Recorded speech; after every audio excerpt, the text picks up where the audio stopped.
Mr. Speaker, the frustration you just heard from Congressman Jim McGovern wasn't scripted spin. It was raw anger from a lawmaker who has had enough of games, enough of excuses, and enough of cover-ups. McGovern stood on the House floor and said what millions are already thinking: survivors deserve justice, officers deserve honor, and the American people deserve transparency. Yet what they're getting instead is stonewalling. Every single Republican on the Rules Committee voted against unsealing the Epstein files, every single one. That's not caution, that's not careful lawmaking, that's a cover-up. And McGovern laid it bare in a way that cut through the noise. He wasn't calm, he wasn't polished, he was furious. Again, this rule is insane. And notwithstanding the gentleman's monotone delivery, there's a lot going on here in this rule. And much of it is not good. What are Republicans doing the first week back? Something to lower food costs as Trump's tariffs drive up prices? Nope. Something to fully fund the government before it shuts down in less than a month? Nope. Something to help with skyrocketing healthcare prices or reversing their devastating cuts to Medicaid? Nope. None of that. Nothing to help regular people, nothing to help workers or families or people struggling to get by. Instead, Mr. Speaker, these guys are continuing to cover up the Epstein files. Republicans are deeming as passed, which means no debate, no hearing, no markup. They are deeming as passed a new fake Epstein resolution and killing their last fake Epstein resolution. All the while, we already have a real bipartisan bill to unseal all these files. It's the Massey Connor bill. And last night, every single Republican on the Rules Committee voted against that bipartisan bill. Every single one.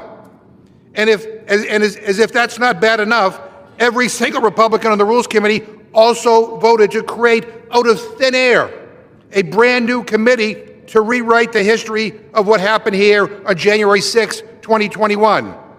They are so desperate to paper over what happened that day, to whitewash it, and to pretend it was a normal tourist visit.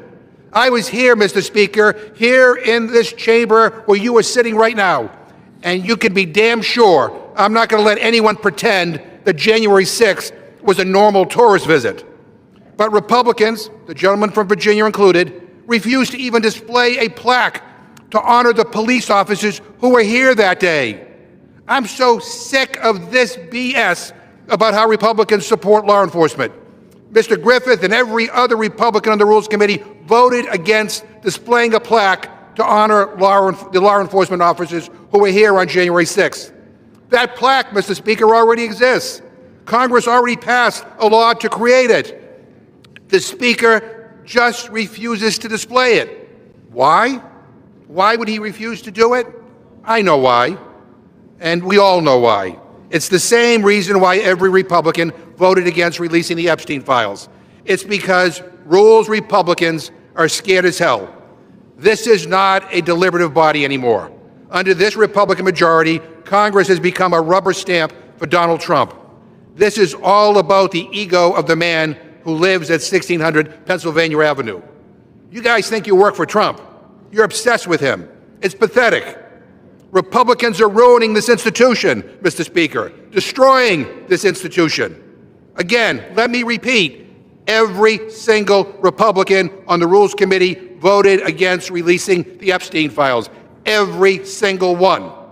I mean, we heard last night that all Republicans want full transparency, but that's just not true. Let me read you a quote from the top Republican in this country, President Donald J. Trump. This is what he says about the Epstein files, and I quote, "It's all been a big hoax. It's perpetrated by the Democrats and some stupid Republicans," end quote. And at a press availability just minutes ago, the president again said that this is all a hoax. Now, what do Republicans think of that? Donald Trump says this is all a hoax, and if you want to release the files, you're stupid. Now, I'm not surprised. I'm not surprised that the guy who once called Epstein a, quote, terrific guy, and who Epstein considered his, quote, closest friend, is not actually interested in getting to the truth. But you know when this clicked in for me, Mr. Speaker, and for a lot of people? It clicked after Trump won, and then the backtracking began. It clicked again yesterday. It clicked after Republicans. It clicked after the same Republican leaders who invited influence to the White House and then passed out binders about the soon-to-be released client list suddenly changed their tune. And it clicked again yesterday when phase 2 of the binders came out. More information released that's already been released. 97% of it has already been released. It clicked when the same MAGA politicians who once pledged to release everything suddenly came up with more excuses, more delays, and more stalling tactics. And what is obvious to everyone is that someone is hiding something. And while all this stalling goes on, what happens? Ghislaine Maxwell, Epstein's partner in crime, winds up in a cushy country club prison courtesy of Trump's political appointees. Not a word of outrage from this Republican majority. Not a whisper of accountability. Just silence. Now, let's not pretend that this is complicated. It's pretty obvious what's going on.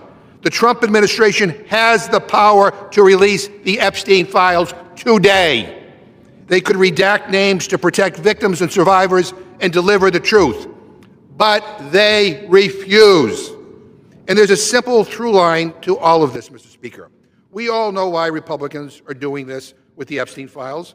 We all know why Republicans refuse to display the plaque honoring the brave law enforcement officers who protected our democracy and protected all of us on January 6th. We all know why Republicans vote again and again and again for all these giveaways for the rich and powerful. It's Donald Trump. He wants to rewrite history. He wants to hide the truth about Jeffrey Epstein, and he wants to continue his giveaways to the well-off and the well-connected. This is all straight out of the authoritarian playbook, and you can bet your ass we are going to continue fighting like hell to oppose. And that fury came from watching the same pattern play out again and again, promises of truth, followed by another delay, another sham vote, another excuse to bury the evidence.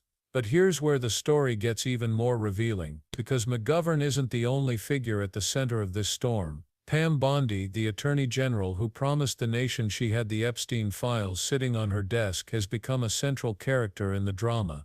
Her role matters because it shows just how deep the spin goes. 6 days after claiming she had those files, Bondi released binders of documents to friendly media outlets, but what was inside them? Nothing new. 97% of the material had already been public. Survivors and citizens were promised answers and got recycled paperwork instead. And when outrage erupted, Bondi didn't admit the stunt. She doubled down, saying a whistleblower told her the FBI was holding back thousands of pages. She promised a full release was coming. It never did. This is the same game McGovern was furious about: stall, distract, and protect the powerful. Survivors were once again told to wait, and while they waited, politicians used the files as props, waving around binders as if they contained shocking truths, when in reality they were smoke and mirrors. But that wasn't the only betrayal happening on that floor. McGovern also pointed to a separate fight: the refusal to honor officers who defended the Capitol during January 6th. Think about that. Congress already voted for a plaque, already funded it, already approved it. The plaque exists, yet the leadership refuses to display it. Why? Because to honor those officers is to admit what really happened that day, and the majority doesn't want to admit it. They want to rewrite it. McGovern, who was in the chamber on January 6th, said it plainly: he saw the chaos, he lived through it, and he will not let anyone pretend it was a normal tourist visit. His anger wasn't abstract, it was personal. He saw officers bleed to keep lawmakers safe, and now he sees those same officers erased from memory. That erasure connects directly to the Epstein files, because in both cases it's about fear of accountability. If you admit what happened, if you release what's hidden, then powerful people might finally face consequences, and so concealment becomes the default strategy. But here's the question that lingers: if Pam Bondi could stand on television and claim she had the files, only to release useless binders, if the Rules Committee can vote against bipartisan transparency, if leadership can block even a simple plaque, then what else are they willing to bury?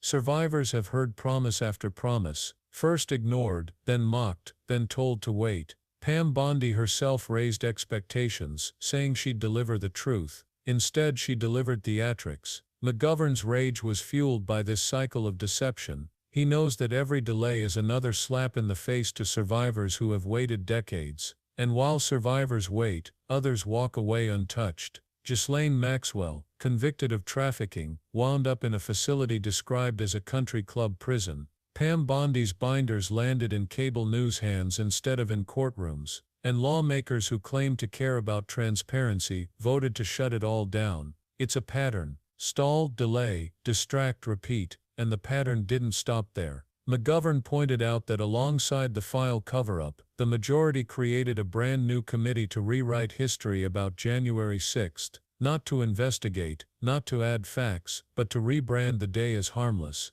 They're working to paper over an insurrection and turn it into a tourist brochure. And while they rewrite, they refuse even the smallest gestures of honesty. No plaque, no files, no truth. This is why McGovern said Congress has become a rubber stamp, because loyalty to the powerful has replaced loyalty to the people. Pam Bondi's empty promises and the Rules Committee's sham votes are just two sides of the same coin. One side pretends to deliver the truth, the other side makes sure it never arrives. But that wasn't the whole story either. Because when Bondi claimed she had the files, when she waved around her binders, she tapped into something deeper. The desperation to convince the public that accountability was coming. Survivors thought their day of justice was finally near.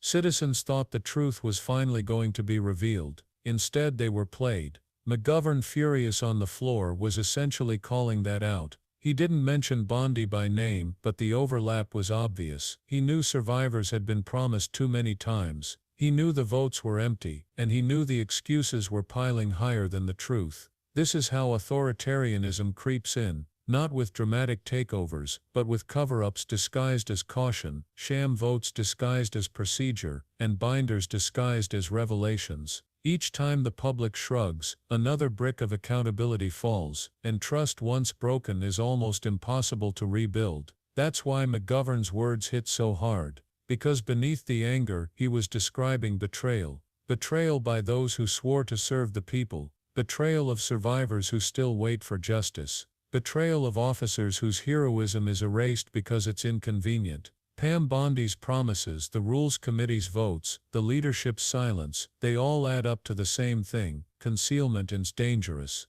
Because once you accept it, once you normalize it, there is no limit to what can be hidden.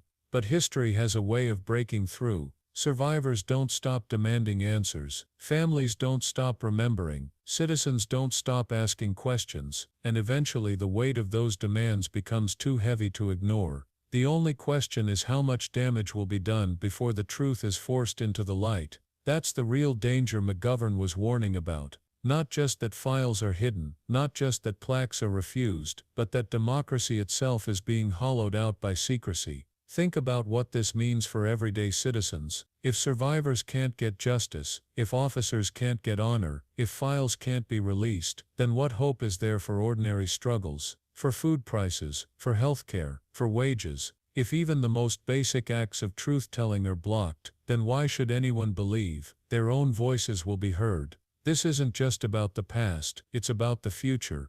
Because if Congress can bury the Epstein files today, it can bury anything tomorrow. If they can rewrite the memory of January 6th, they can rewrite any memory that threatens them. That's how democracy doesn't collapse in one moment. It erodes piece by piece, in cover-ups, in sham votes, in binders that contain nothing but recycled words. Pam Bondi's theatrics and McGovern's fury symbolize the two poles of this fight. One side using spectacle to distract, the other side demanding truth in plain language. One side protecting the powerful, the other standing with survivors and officers. And for the viewer the takeaway is clear: don't look away, don't shrug, don't accept the cover-up as just politics. Because democracy doesn't die in explosions, it dies in silence, in excuses, in erasers. Survivors deserve justice, officers deserve honor, the people deserve transparency. These are not radical demands, they are the bare minimum. And yet even the bare minimum is being denied.